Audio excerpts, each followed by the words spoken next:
Deus possa nos abençoar, pois de nós mesmos não temos condições de fazê-la melhor. Mas se o Senhor estiver à nossa frente, sendo o Senhor o nosso pastor, o Senhor nos conduzirá aos pastos verdejantes, às águas tranquilas, e certamente vai refrigerar todas as águas que nós iremos nos banhar.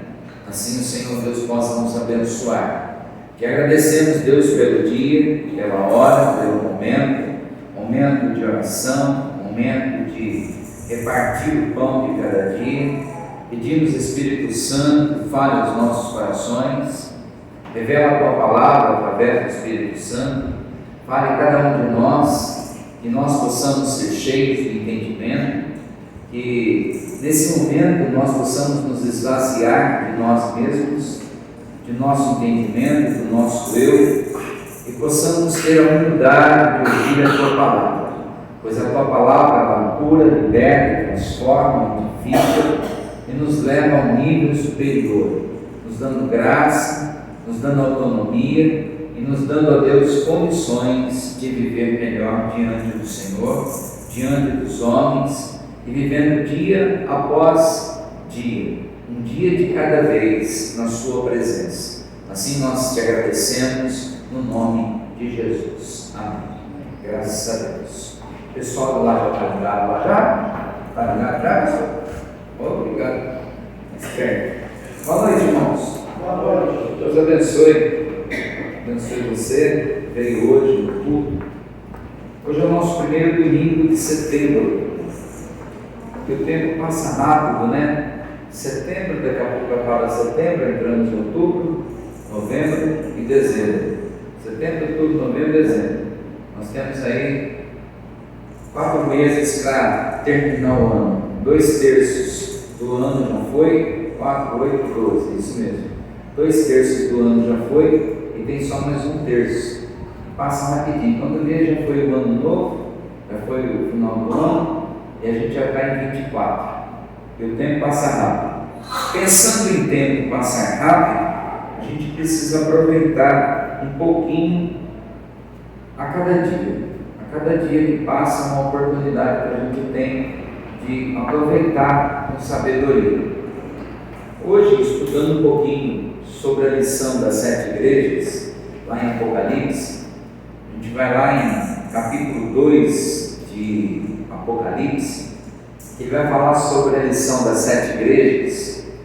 É uma lição importante, que as 7 igrejas nada mais é para nós uma lição para 7 tipos de pessoas. É uma fala para 7 perfis de pessoas. Os pastores levam muito para o lado teológico, muito fácil levar para o lado teológico, mas é mais prático a gente trazer para o lado pessoal, porque é um recado para cada igreja. Nós somos a igreja de Cristo, nós estamos como igreja de Cristo aqui. Então ele dá um recado para 7 tipos de igrejas diferentes. Cada igreja tinha um perfil. Cada igreja recebeu um recado de Deus. Então, no capítulo 2, no versículo 1, ele começa a falar para a igreja de Éfeso. Ele fala então para a igreja de Éfeso, de Esmirna, de Pérgamo, de Sardes, de Filadélfia e Laodiceia. De Tiatira também. Ele fala para 7 igrejas do Apocalipse. Das 7 igrejas que vai falar, 6 delas é uma forma de repreensão. E uma delas, ele fala no sentido de que ele vê uma luta realmente verdadeira da parte da igreja. Ele vê uma igreja que luta, mesmo sem ter muitos recursos, ele vê uma igreja batalhadora. Independente do resultado, ele vê uma igreja verdadeira, uma igreja que está lutando baseada na sua fé. Nas outras ele não vê isso. Então a gente vai estudar aqui a primeira lição, que começa no capítulo 2. Ele diz no 2:1. 2:1. Ao anjo da igreja em Éfeso escreve: Estas são as palavras daquele que tem as 7 estrelas em sua mão direita, anda entre os 7 candelabros de ouro. Continua. Conheço as suas obras, seu trabalho árduo, sua perseverança. Sei que você pode tolerar homens maus, que pôs à prova os que dizem ser apóstolos, mas não são. Aqui ele está falando de uma igreja que tinha por hábito colocar pessoas sem verdadeiramente testá-las. Homens que vinham e eles colocavam, talvez por amizade, talvez por indicação, eles colocavam à frente do trabalho, mas eles não eram. Nem tudo que brilha é ouro, nem tudo que brilha é ouro. Às vezes você vê uma igreja, você vê um cara falar, você fala, puxa vida e tal, mas nem tudo que reluz é ouro. Versículo 2: trabalho árduo, perseverança e para tolerar homens maus, prova que diz apóstolos não são. Ele descobriu que eles eram impostores. Você tem perseverado e suportado o sofrimento por causa do meu nome e não tem desfalecido. Que legal! Vocês têm colocado homens indecentes para cuidar da igreja, pessoas que não são de Deus, ou seja, vocês não são uma igreja de oração, vocês não são pessoas que levam o evangelho com seriedade, vocês colocam qualquer um para dirigir a igreja, mas vocês são de oração, vocês são perseverantes, são insistentes. Só qualquer um que chega na igreja, e fala, você vai lá e coloca lá na frente do altar. Mas vocês são pessoas que aparentemente são unidas, são de oração. Eu acho legal, eu acho bonito isso. Porém, estão dando um mau testemunho de outro lado. Vocês acertam de um lado e erram de outro. O que mais que ele fala? Contra você, porém, tenho isto. Ou seja, eu tenho algo contra vocês. Você abandonou o seu primeiro amor. Lembre-se de onde você caiu. Aqui está a lição fundamental dessa primeira igreja. Essa primeira igreja cometeu um grande pecado lá atrás, mas eles fingiram que não cometeu esse pecado e continuaram a sua vida caminhada com Deus, sua jornada de fé, como se nada tivesse acontecido. O problema é que Deus não esquece. O problema é que Deus não é como a gente que tem memória curta. Deus, ele se lembra de tudo que acontece. E Deus falou assim, vocês cometeram um grande pecado lá atrás e fingiram que eu esqueci, fingiram que cometeram. Vocês estão levando a vida como se isso não tivesse acontecido. Mas lembra onde vocês cometeram o pecado? Lá atrás vocês se prostituíram. Lá atrás vocês cometeram vários graves pecados contra o meu nome. E aquele pecado está aberto. Aquele pecado está danificando a vida espiritual de vocês. De nada adianta vocês hoje serem bênção, darem grandes dízimos. De nada adianta vocês reformarem a igreja. De nada adianta vocês fazerem grandes coisas, mas você tem um pecado aberto lá atrás. Uma ferida aberta que está falseada, escondida. Pode ser que ninguém saiba na face da terra, mas eu sei que existe um pecado aberto.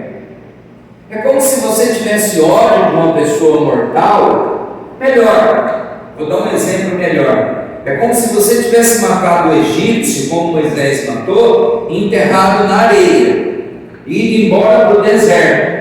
Só que o vento está batendo e a areia está descobrindo o corpo. Você acha que ninguém vai descobrir o seu pecado do assassinato. Só que com o tempo, aquele cadáver vai começar a aparecer. Com o tempo vai aparecer aquela podridão, aquele pecado.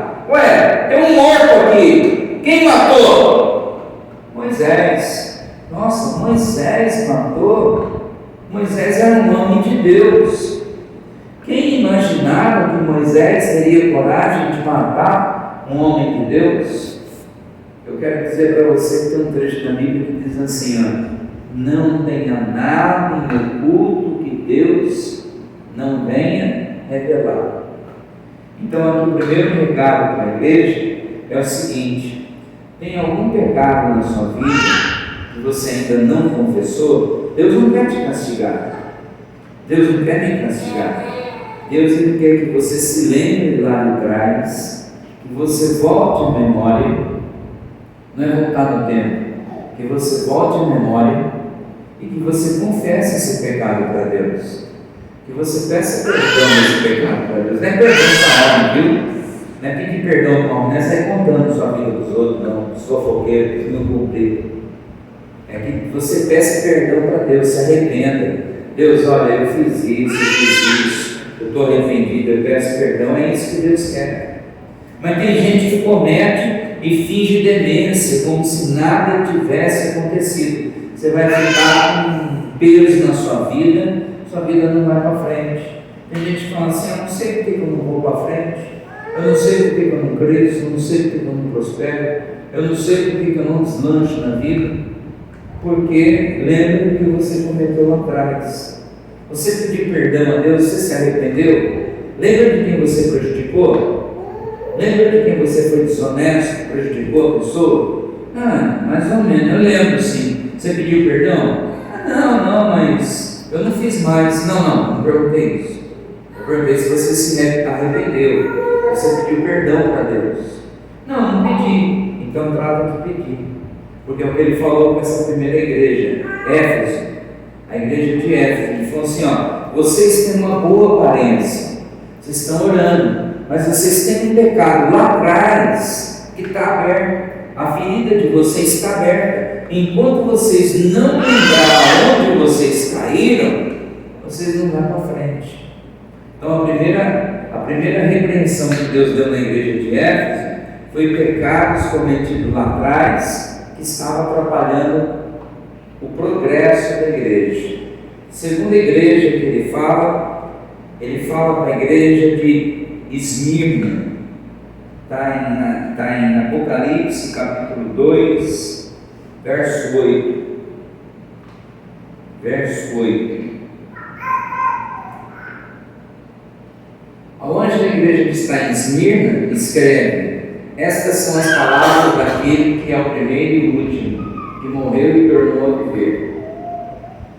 Conheço as suas aflições e a sua pobreza. Essa aqui é a única das igrejas. É a única das igrejas que ele fala, essa tradução é nova, ele fala, eu conheço o seu sofrimento, eu conheço o que você está passando. Das 7 igrejas, é a única igreja que ele se compadece com a situação de cada pessoa. Das outras não, das outras ele não tem esse compadecimento, ele se compadece com a situação da igreja atual. Era uma igreja boa, era uma igreja que tinha um lado bom, um lado muito bom, mas uma igreja que estava tendo um problema pequeno. Então ele fala assim, eu conheço as tuas obras, conheço as suas aflições, as suas dores, e conheço as suas batalhas, seus problemas financeiros, mas você é rico, ou seja, você tem condição de crescer, melhorar de vida.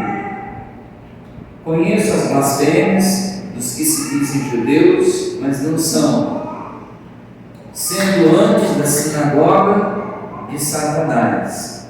Aqui ele está falando que existia um problema muito sério, que existiam pessoas que às vezes fazia parte da igreja, ou se passava pela igreja, mas na verdade não tinham compromisso com Deus, minoria, não era a maior parte. E eles viviam blasfemando, falando da vida daqueles que tinham compromisso com Deus. Quando ele fala da sinagoga de Satanás, ele faz um trocadilho aqui da sinagoga de Satanás. Ele não está falando que ninguém é do diabo, não, tá? Ele fala assim, não tenha medo do que vocês estão prestes a sofrer. O Já alcançará algum de vocês uma prisão para prová-los, e vocês sofrerão perseguição durante 10 dias, seja fiel até a morte, e eu lhe darei a coroa da vida. Se você continuar lendo uma tradução mais antiga, você vai perceber aqui que ele fala da doutrina, ele fala de duas doutrinas que está embutida dentro dessa igreja. A doutrina de Balaão. Talvez algumas pessoas não sabem que é a doutrina de Balaão. Alguém faz ideia que é a doutrina de Balaão? Qual que era a função de Balaão? Era abençoar o povo, mas o rei pagou Balaão para desvirtuar o povo prevaricar contra Deus. Quando fala doutrina de Balaão, é fazer o povo pegar um outro caminho, desvirtuar o caminho de Deus. Quando fala doutrina de Balaão, existia uma ideia genérica dentro daquela igreja, por uma meia dúzia de pessoas, que tentava ao máximo, por exemplo, vamos pegar aqui, tá? Vamos pegar aqui que aqui tem 2 de nós, que a gente tenta ao máximo persuadir vocês a não obedecer às palavras de Deus, mas a tentar viver uma vida pecaminosa, a tentar viver debaixo do pecado, a tentar fazer aquilo que não é bíblico, a tentar obedecer não o Evangelho, mas obedecer à carne, a tentar viver fora totalmente dos preceitos de Deus. Isso é a doutrina de Balaão. E aí ele fala da doutrina dos Nicolaítas. Se você for em Atos dos Apóstolos, capítulo 6, você vai ver quem é Nicolau. Nicolau era um cara que estava envolvido dentro dos apostólicos, do povo apostólico. Mas depois ele se desvia. Os Nicolaitas é um povo que eles criam uma doutrina completamente fora, uma heresia completamente fora do Evangelho. E hoje, por exemplo, você pega um monte de lugares, que tem doutrinas nicolaitas. Eu converso com pessoas de outras religiões e eles falam que tudo leva a Deus. O espiritismo leva a Deus, o catolicismo leva a Deus, o budismo leva a Deus. Isso é doutrina nicolaitas. Eles falam, por exemplo, que os mormons levam a Deus. Eles falam que o testemunho de Jeová leva a Deus. Eu não estou questionando as religiões, longe de mim. Mas tudo aquilo que está fora da Bíblia Sagrada é uma doutrina nicolaíta. Tudo qualquer coisa que tem, por exemplo, a igreja da Avó Rosa, que não segue a Bíblia, segue a Bíblia da Avó Rosa. Não tem a Bíblia, é a Bíblia da Avó Rosa. Você pegar lá, por exemplo, a Igreja Adventista do Sétimo Dia, que tem um livro que o anjo apareceu para o camarada lá, eles seguem aquele livro. Tudo que está fora da Bíblia não é a igreja, não é evangelho, é seita. É só você ter um pouco de bom senso e estudar. Isso é doutrina nicolaítas. Então o que os nicolaítas faziam? Tentavam persuadir o povo e arrastar o povo, tirar o povo, levando o povo fora do evangelho. Não, porque pode isso, pode aquilo, vamos estudar isso, vamos estudar aquilo. Então aqui Deus fala para a igreja, fala assim: vocês estão no caminho certo, mas toma cuidado, porque dentro de vocês tem o joio. No meio do trigo vai ter o joio. Vocês não estão livres do joio. O joio está plantado no meio de vocês. Às vezes quem menos você pensa que de repente é o joio. Essa pessoa, quando menos você espera, essa pessoa está falando coisas que não tem nada a ver com Deus, que não tem nada a ver com o Evangelho. Quanto menos você espera, essa pessoa está falando palavrão, essa pessoa está incentivando você a abandonar o Evangelho. Então você tem que ficar esperto. Mas é a única igreja que faz um chamamento no sentido positivo, que essa igreja era perseverante. Eles perseveravam em meio a tantas lutas, dificuldades, dentro e fora da igreja. Eles perseveravam em seguir as práticas bíblicas de Deus. Diga graças a Deus. Terceira igreja, Pérgamo, está ali em versículo 12.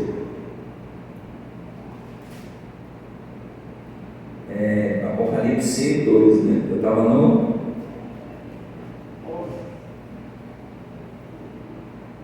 12. Igreja de Pérgamo. Essa aqui, ela é um pouco mais atualizada em relação a nós. O anjo da igreja de Pérgamo escreve: estas são as palavras daquele que tem a espada afiada de 2 gumes. Sei onde você vive, onde está o trono de Satanás, contudo você permanece fiel ao meu nome. Não renunciou a sua fé em mim, nem mesmo quando Antipas, minha fiel é testemunha, foi morto nessa cidade onde Satanás habita. No entanto, tenho contra você uma coisa.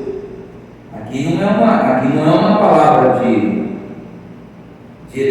exortar você, é uma palavra de animar, é uma palavra contra. Eu tenho contra você uma coisa, que se apegue aos ensinos de Balaão, né? Aqui onde eu já falei, né? Ele estava lá em cima, lá, que ensinou a Balaque a armar ciladas contra os israelitas, induzindo-os a cometer alimentos sacrificados a ídolos, a praticar moralidade sexual. De igual modo, você tem também que se apega aos ensinos nicolaítas. Eu inverti aqui, essa igreja aqui. O que mais ele fala? Portanto, arrependam-se e não virem em breve até você, lutarei contra eles e contra a espada da minha boca.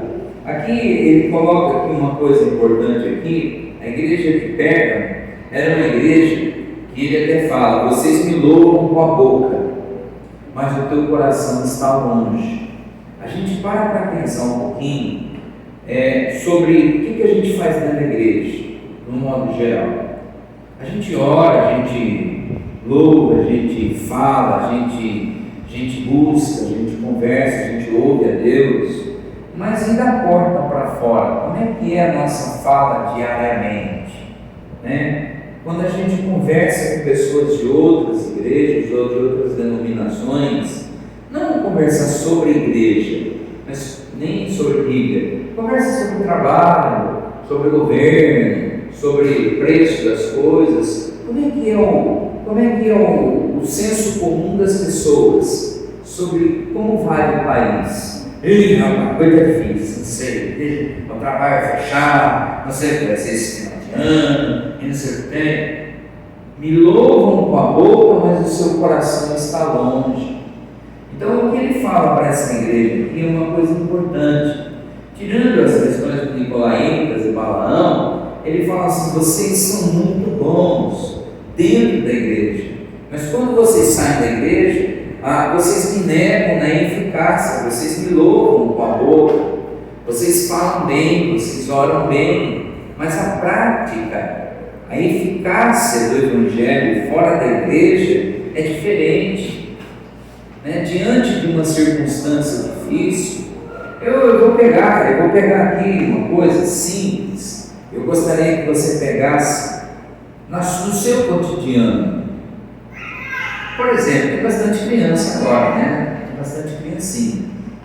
Quando uma criancinha com uma febre, com uma gargantinha inflamada, ou coisinha parecida e tal, qual é a sua primeira atitude? Não precisa me responder, não estou aqui como juiz de ninguém, tá? Eu também tenho filho.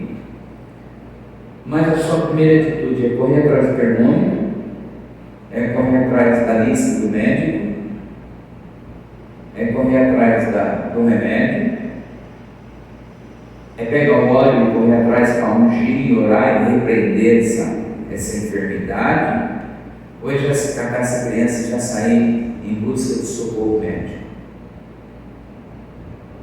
São várias situações que você pode fazer. Eu não fui no culto hoje porque eu estou doente. Tá certo, você está doente. Mas qual foi a sua primeira atitude frente à doença? Porque a gente fala: em nome de Jesus, eu estou curado. Mas e quando a doença vem sobre o meu corpo e eu não estou na igreja? O que eu faço? Pega uma Novalgina, uma Cibalena aí, pega um Dorflex, tal, pega um termômetro. Mas eu não vou na igreja não, eu estou cortoendo hoje e tal. Mas eu estou, não é que é pecado não, tá? Não é pecado tomar remédio, não é pecado ir no médico não. Tira essa ideia disso, tá? É isso. Mas à primeira vista, qual é o meu primeiro impulso frente a uma situação dessa? Na maioria de nós não é oração. Eu não estou falando que é todo mundo. A maioria de nós não é oração. A maioria de nós é ação. Vê a lista médica, vê o remédio, vê onde levar, vê como levar, vê que remédio dá. Depois, se lembrar, a gente vamos orar.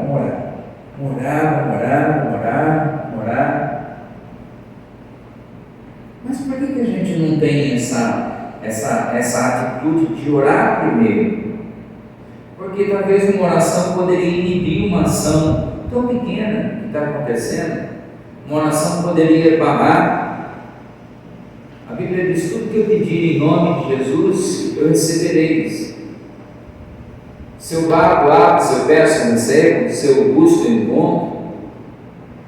Será que eu estou praticando? Será que eu não sou só uma pessoa que dentro da igreja eu acho de uma forma e fora da igreja eu acho de outra? É o que ele está falando para mim aqui, ou para você, para nós. Ele está falando assim: vocês são muito exemplo dentro da igreja, mas fora da igreja vocês não são esse exemplo. Eu não estou falando de ser exemplo para outras pessoas, não. Eu não estou falando de ser exemplo para a sociedade, não. É exemplo para nós mesmos. Acontece qualquer coisa, a gente reclama, a gente murmura, a gente questiona. O trem está passando, a gente vai passar. Ai, porcaria! Não, uma coisa insignificante. É só pegar outro caminho, fazer outro caminho, ter outra alternativa. A gente vai no mercado, tem uma fila. Ai, que porcaria, eu vou ficar nesse mercado. Mas você não precisa praguejar porque você não quer ficar numa fila. Porque imagina se Jesus está atrás de você, Jesus faz assim, ó: eu sou Jesus. Vai pentear na cara, Jesus, eu estou ocupado, me encheu o saco logo cedo. Mas você não sabe que Jesus que é, né? Você não sabe se é o Jesus da esquina. Então, a gente para ver, ele está falando assim, em várias passagens, ele fala assim: vocês me louvam com a boca, mas o coração está longe. Dentro da igreja nós colocamos o coração, a gente louva, a gente ora, a gente agradece, mas sai da igreja a gente não consegue levar essa santidade, essa comunhão para fora. O que a gente precisa fazer para levar essa comunhão para fora, para levar essa paz para dentro de casa, para levar isso para o dia a dia? Lógico que a gente não vai ser santo, vai ter momento que a gente vai perder esse dedo, vai ter momento que a gente vai ficar nervoso, tem dia que a gente está apavorado, mas a gente poderia melhorar, né? A Bíblia diz: Deus é Espírito, e aonde Ele está existe tranquilidade, liberdade. Alguns de nós, o Roger agora de pescar, eu não sei, eu nunca fui pescar com o Roger. O cara estava pescando, pesca, enfisca o bicho, escapa. Filho de uma peixe! Não sei como é que é o Roger pescando. Não sei que pescador, quando perde esse peixe, xinga até a última geração dos alevinos. Alevino é sapo, né? É peixe mesmo. Então ele está dizendo isso. Versículo, qual que é o outro? Que igreja que é essa? Esmirna. Pérgamo. A próxima, Sardes.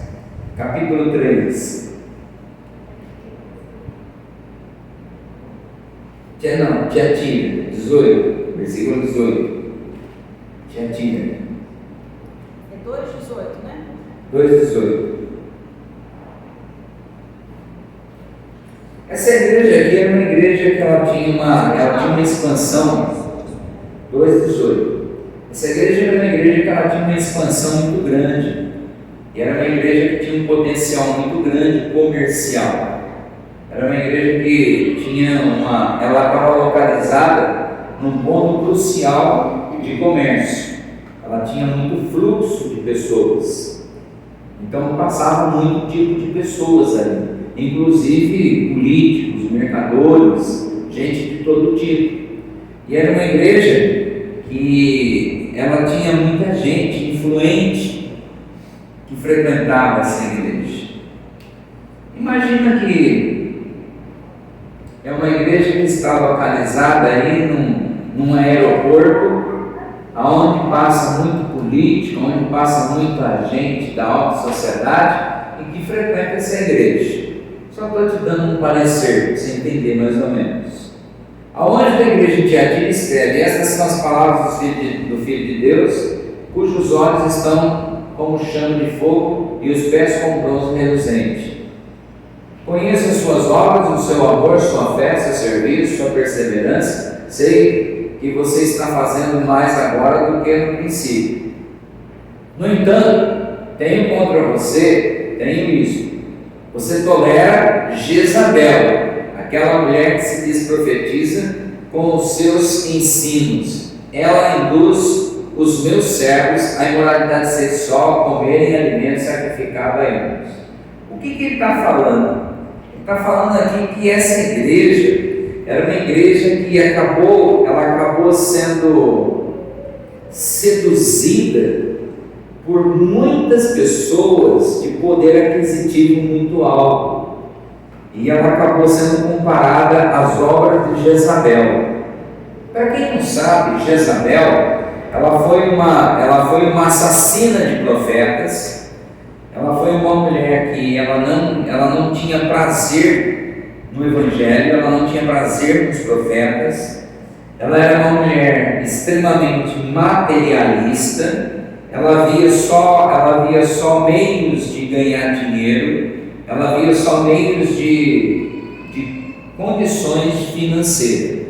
Quando ele fala que essa igreja tem ali o DNA de Jezabel, ele está dizendo que essa igreja se vendeu a esse tipo de público. Eu não sei te afirmar aqui se foram políticos, se foram pessoas de maior gabarito ou menor gabarito, mas pessoas que acabou de alguma forma comprando, né, esses pregadores que de alguma maneira eles interviram na forma que essa igreja deveria de agir. Eles interviram na forma que o Evangelho deveria de ser pregado. Então o próprio Deus falou assim: eu tenho contra vocês que vocês permitem que Jezabel prevaleça no meio da igreja. Tecnicamente Jezabel não era uma pessoa, era somente a obra, era somente o comportamento. Eu tenho contra vocês que essa igreja está agindo como Jezabel, ou seja, vocês se venderam a esse tipo de pessoas, vocês estão comercializando o Evangelho, vocês estão hoje agindo de uma maneira totalmente fora do amor, vocês hoje estão mais preocupados hoje em deixar com que o Evangelho seja vendido e comercializado, e isso tem me entristecido. Isso era o que Deus estava falando para cada igreja. Hoje a gente vê o Evangelho, infelizmente, tem isso. Existem, não vou nem falar fora do Brasil. Dentro do Brasil tem algumas igrejas que ela é da alta sociedade, e se você for lá, eu falo isso que eu conheço. Se você for lá e você for da alta sociedade, você vai ser recebido pelo próprio bispo ou pastor. Se você for do baixo clero, você mal vai ser atendido por um obreiro. Eu falo só como você está não. Eu critico? Não estou criticando porque não frequento, mas sei onde tem. Vou criticar? Não, porque quem sou eu para julgar? Sou eu para julgar. Funciona desse jeito. Algumas igrejas, se você tem um poder aquisitivo melhor, você é tratado melhor. Se você tem um poder aquisitivo pior, você é tratado como ninguém. Você entra e sai e ninguém sabe nem o seu nome. Assim funciona no caso aqui, essa igreja de Tiatira, né? Tiatira. Era um lugar comercial que a igreja acabou sendo nada mais, nada menos do que uma igreja comercial. Se tornou um evangelho comercial. Continuando, igreja de Sardes, capítulo 3.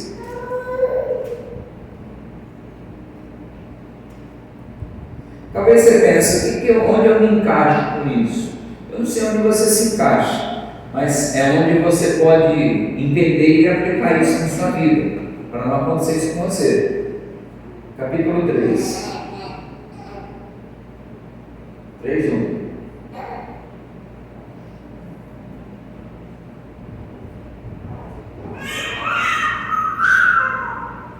Ao anjo da igreja em Sardes escreve: estas são as palavras daquele que tem os 7 Espíritos de Deus e as 7 estrelas. Conheço suas obras, você tem fama de estar vivo, mas está. Aqui já detonou a igreja. Ele diz: você tem fama de estar vivo, mas você na verdade é um cadáver. Você está andando, mas você já morreu.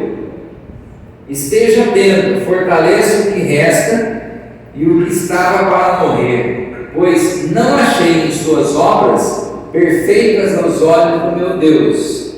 Aqui a igreja de Sardes, ele está dizendo que é uma igreja também controlada muito pela política e uma igreja que na verdade ela perdeu o poder do Evangelho. O Evangelho aqui ele acabou perdendo o poder que tinha sobre as pessoas. Ali, se o pastor pregasse o Evangelho, já não tinha mais efeito mais sobre ninguém. Sabe quando você vai para a igreja? Eu vou dar uma ideia para você. Sabe quando você vai para a igreja e você ouve uma mensagem forte, exortativa, você fala amém? Ali, se o pastor pregasse o Evangelho não tinha mais efeito sobre ninguém. Ali o que tinha efeito era o pastor falar sobre política, o pastor pregar outras coisas que não fosse o Evangelho. Se o pastor pregasse outras coisas que não fosse o Evangelho, ele tinha efeito.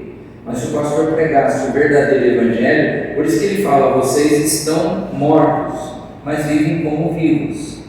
Vocês não se alimentam mais do maná celestial. Aí, continuando aqui, ele vai para Filadélfia 7, versículo 7.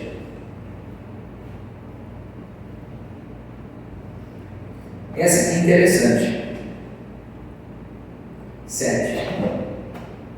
Ao anjo da igreja de Filadélfia escreve: estas são as palavras daquele que é santo e verdadeiro, que tem a chave de Davi, e que ele abre e ninguém pode fechar, e que fecha e ninguém pode abrir.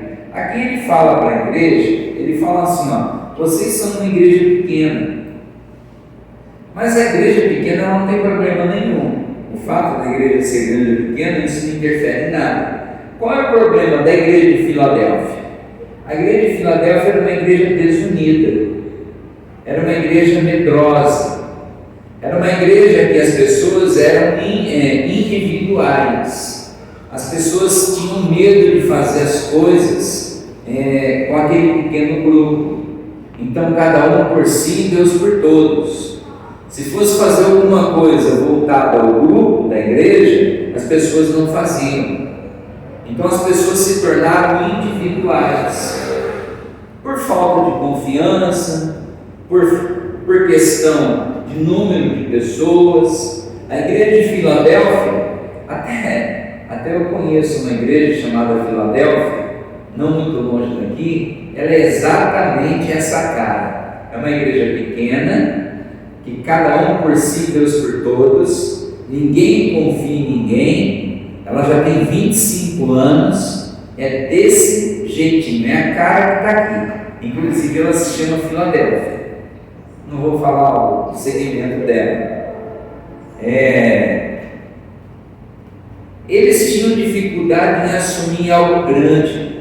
Eles tinham dificuldade, se Deus desse para eles algo maior, eles tinham medo. Por quê? Eles tinham dificuldade em confiar no outro.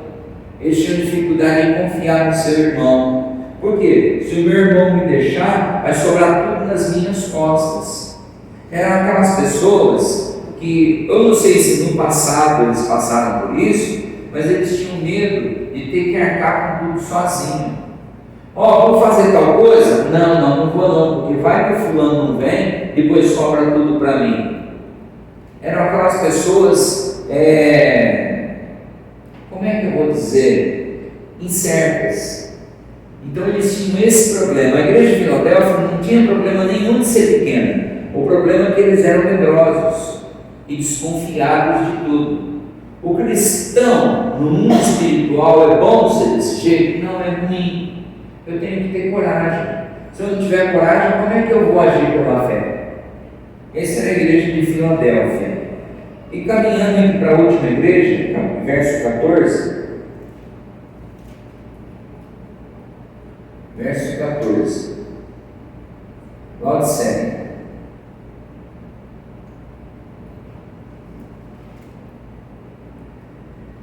Essa aqui, ela é bem atual. Ao anjo da igreja de Laodiceia escreve: estas são as palavras do Amém, a testemunha fiel, verdadeira, soberana da criação de Deus. Conheço suas obras, sei que você não é frio nem quente. Melhor seria que você fosse frio ou quente. De quem ele está falando? Esse povo aqui era um povo que tinha uma ideia de que eu não preciso ir na igreja. Eu tenho Deus no meu coração. Hoje, nós temos essa camada na população bem grossa. Há 30 anos atrás nós não tínhamos. As redes sociais difundiram bastante. Hoje nós temos uma camada muito grossa na população que tem essa ideia difundida. E as pessoas estão com essa ideia. Eu assisto a live aqui do Moraes, assisto a live do Feliciano, assisto a live do Cláudio Duarte. Eu não preciso ir numa igreja. Para quê? Eu assisto aqui da minha casa, do meu conforto. Eu assistia na televisão a Rede Globo, a novela, e eu assisto a live ao mesmo tempo. Ou seja, não tem comunhão, não tem espiritualidade, não tem compromisso, não tem horário, não tem nada. É a mesma coisa dessa igreja aqui. Essa igreja aqui é a mesma coisa. Você não é quente, você não é frio. Você é morno, mas os mornos eu vou me partir da minha garganta. Aqui ele está falando das pessoas que não tinham compromisso, que não queriam ter compromisso. Eu não batizo porque eu não estou pronto, eu não estou preparado. Tudo bem, eu faço o seguinte, eu fecho a Bíblia. Você me pega no trecho da Bíblia, me mostra na Bíblia onde é que você tem que estar preparado. Se você me mostrar na Bíblia que você tem que se preparar para batizar, eu aceito. O que eu preciso para batizar? Você só precisa de uma coisa: parar de fumar? Não. Parar de fumar maconha? Não. Parar de beber? Não. O que eu preciso? Crer. Só isso. Só preciso crer. Mas eu vim para a igreja sujo. Isso é problema de Deus. Por quê? Porque a Bíblia diz que Deus me chamou como eu estava. Deus me chamou como eu estava, não foi eu que me chamei. Deus me chamou como eu estava, foi Ele que quis que eu viesse. Ele me chamou do jeito que eu estava. Aí não é problema meu. Ele me chamou do jeito que eu estava. Cheguei aqui, eu acreditei na palavra dele. Agora vocês querem que eu fique o quê? Santo para me batizar? Vocês querem que eu vire santo para me batizar? Vão me tirar cá. Eu vou me batizar, porque eu creio.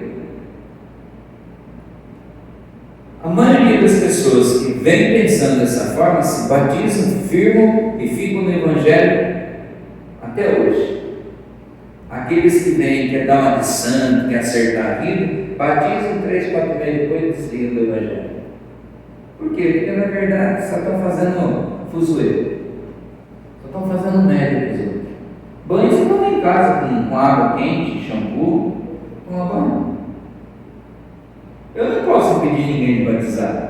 Não é obrigação minha impedir alguém de batizar. Eu posso ensinar. Mas batizar eu só preciso crer. Ó bispo, eu creio em Jesus Cristo. Aceito Ele como Senhor e Salvador na minha vida. Amém. É isso que você quer? É. Mas eu tenho esse pecado? Não foi isso que eu perguntei. Você quer? Quero. Então eu vou te batizar. Te batizo em nome do Pai, do Filho e do Espírito Santo. E as outras coisas? Filho, você vive a vida inteira de uma vez? Não. Você não vive um dia de cada vez? Vive. Então, uma coisa de cada vez. O cara quer dar uma desculpa que quer batizar, mas quer acertar a vida dele inteira primeiro. Você pode furar para dormir, depois para conversa para dormir.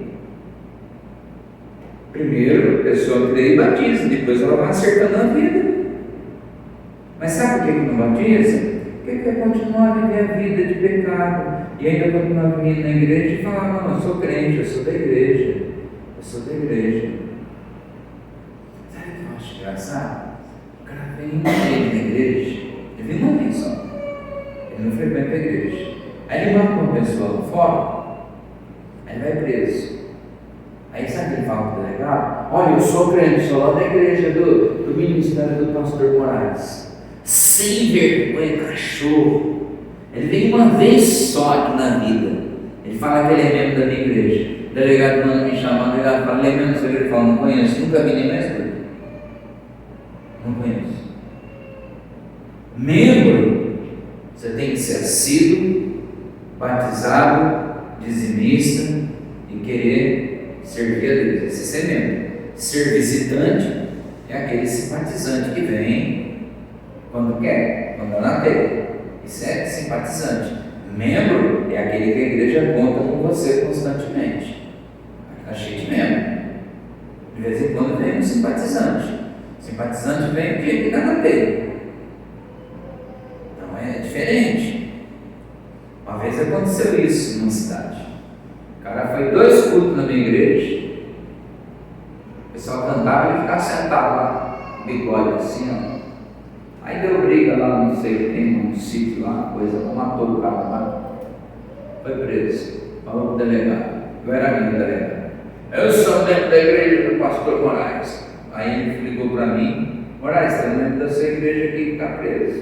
Falou: o que é que você faz para dizer para ele? Membro da minha igreja? Quem? Fulano de tal. Eu falei: não, ele foi 2 cultos na minha igreja.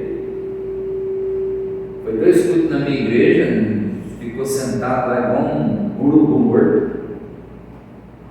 Mas eu fui lá na igreja, eu fui lá na cadeia. Falei: deixa eu falar com ele. Oh, meu pastor. Eu falei: cara de pau. É o meu pastor. Falei: meu bode, vem cá, meu bode. Falei: você é cachorro, você é vergonha, hein? Você é membro da minha igreja? Eu sou. Eu falei assim: qual foi o último dízimo que você deu na minha igreja? Perto do delegado. Não, eu não sou dizimista.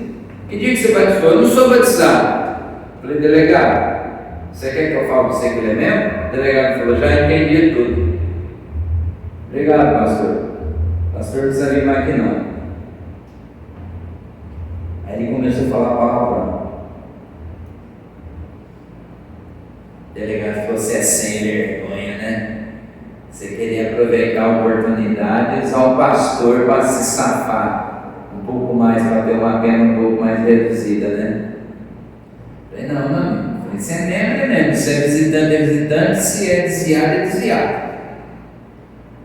Então, é isso que eu quero colocar para você. O que eu preciso disso para ser visto como filho de Deus? Aceitar o Evangelho e obedecer. Agora, ele vai chegar para você e vai falar para você. Ele diz: eu conheço as tuas obras. Ele pode falar que tem coisa para trás, tem coisa para frente, tem coisa atual. Ele pode falar que você é uma bênção. Ele pode falar que o que você vai apresentar. Ele diz assim: ó, tudo que você plantar, você vai colher. Curva a cabeça, fecha os olhos. Em nome de Jesus. Nosso Deus, eu quero agradecer pela tua palavra. Quero pedir que o Senhor Deus abençoe cada um dos irmãos, que essa palavra ajude cada um, que nós sejamos como a igreja que foi colocada aqui como uma igreja verdadeira, batalhadora, a igreja que não tinha tempo ruim, que não tinha época difícil, a igreja que enfrentava leões, ursos e que estava sempre cumprindo a sua vontade. Abençoe cada um dos irmãos, para que eles possam ter condições de viver a fé